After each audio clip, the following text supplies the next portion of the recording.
I'm Clare Vivier. Did you look at the camera when you said that? No, I'm Clare Vivier. I'm looking at chat. Okay. I'm Bobby Hundreds.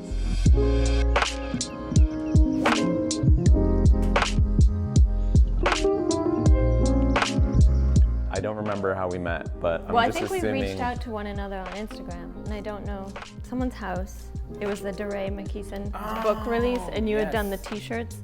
Yes. And then I kept seeing you on all my friends' Instagrams, and I was like, why don't I know this person? It's so crazy. I mean, I've been very much aware of Claire's work for 10 years, I feel. So. Really? Yeah. Wow. Well, at least 10 years. Mike Pringle opened Behind the Post Office in San Diego, I think in like '91, and then I was with his brother, Stephen Pringle, for years. And we opened the one in San Francisco together. Yeah. Behind the Post Office was one of the foundational streetwear stores. It was like one of the first in the country back before we even really called it streetwear. I traveled around the world and I asked all these OG streetwear pioneers. Almost every single person pointed back to behind the Post Office. Really? Yeah. I just feel like your life came full circle, like your career came full circle. But then, you know, my boyfriend and I broke up. I went to Paris.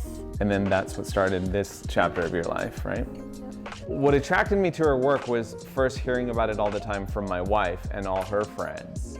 And then once we connected, I was like, I'm never letting you go. Yeah.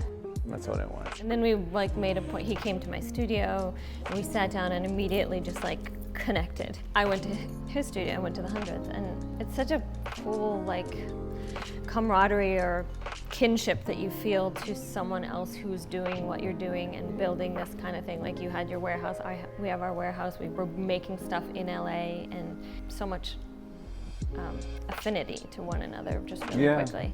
And I was like, I love this person. As I tell people more and more about this project that we're working on together, they're like, oh, that just seems so different, or how did that even come about? You see this interaction and you see the stories of our brands and how they've come up together. It only makes sense. So we want to do something in leather.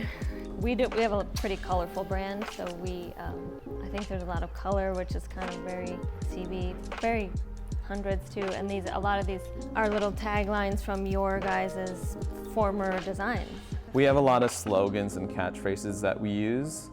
And then I think also in terms of the graphic, Claire's known for having like sign painting throughout a lot of her graphic treatments.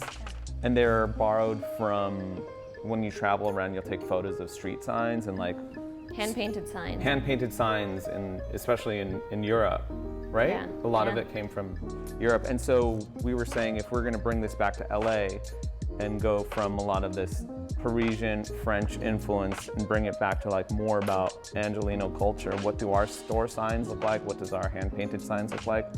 And so we drove around town and took photos of things that inspired that type of language and incorporated it with a lot of our sayings. And some of ours.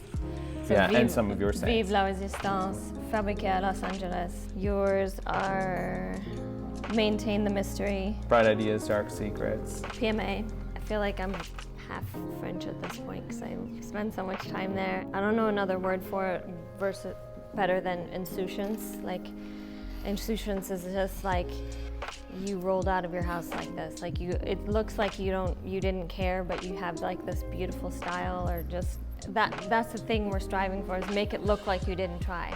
I mean, it feels like that. It's very effortless. We wanted it obviously to blur so many boundaries and for anyone to be able to wear it. For this project, the product speaks for itself. Just the fact that we're doing it, I think, working with a bag label, a bag brand, bag designer like Claire is already noisy enough. And then you see the product and you're like, okay, this is the bold statement. I'm almost glad that we started slow. Like, we're just gonna introduce it like this and get people warmed up to the idea of like, yeah, this makes a lot of sense. We see how this works. The product is great. And then this time next year, we'll do it again. Yeah, we could do so many cool things. Yeah, we will. Yeah.